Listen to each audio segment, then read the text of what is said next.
நமசிவாய. ஒரு நாள் கொடுக்க முடியாமல் போயிடுச்சு. இப்பொழுது ஜூலை 16ஆம் தேதி பற்றி பார்க்கலாம். ஜூலை 16ஆம் தேதியை பொறுத்த வரைக்கும் நீங்கள் சொல்ல வேண்டிய மந்திரமானது ஓம் தனலக்ஷ்மி சுரபி ஸ்ரீம். ஓம் தனலக்ஷ்மி சுரபி ஸ்ரீம் என்ற மந்திரத்தினை நீங்கள் சொல்ல வேண்டியது. ஒரு மாதிரி திக் ரெட்னு சொல்லுவோம் இல்லையா, திக் ரெட் அண்ட் பிளாக் கலந்தது, ஒயின் கலர்னு சொல்லுவோம். அது மாதிரியான ஒரு ஒயின் கலர் ஆப்ஜெக்ட் ஏதாவது உங்ககிட்ட இருந்ததுனாலோ அல்லது அது மாதிரியான ஒரு கலர்ஸ் தான் இருந்ததுன்னா அதை நீங்கள் கையில் வைத்து சொல்லும்போது இந்த ஒரு மந்திரத்தோடைய பவர் ரொம்ப அதிகமாக இருக்கும். நீங்கள் இதை 8 முறை சொல்ல வேண்டியது. காலையில் 7லேருந்து 8 மணி வரைக்கும் சொல்றது அதிகப்படியான ஒரு பலன் தரக்கூடிய விஷயமா இருக்கும். ஈவினிங் வேண்டாம், காலையிலேயே சொல்லிட்டு வாங்க. வடக்கு பக்கம் நின்று வடக்கு பக்கம் பார்த்து நீங்கள் சொல்லி வருவது அதிகப்படியான ஒரு பலன் தரும்னு வச்சுக்கோங்களேன்.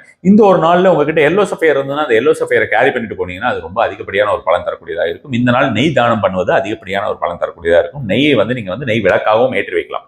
ஏதாவது கோயிலில் ஏற்றி வைக்கிறது அதிகப்படியான ஒரு பலன் தரக்கூடியதாக இருக்கும்னு வச்சுக்கோங்களேன். சிம்பிள் பொறுத்த வரைக்கும் பார்த்தீங்கன்னா இன்னைக்கு நீங்க கோலமா போட்டாலும் சரி, வாழை மரத்துடைய சிம்பிளை போட வேண்டியது. இந்த ஒரு நாளை பொறுத்த வரைக்கும் நீங்கள் வாழை மரத்தோட சிம்பிள் வரைஞ்சாலும் சரி, கோலமாக போட்டாலும் 2 எப்படி பண்ணாலுமே உங்களுக்கு அது அதிகப்படியான ஒரு பலன் தரக்கூடியதாக இருக்கும். நமசிவாய.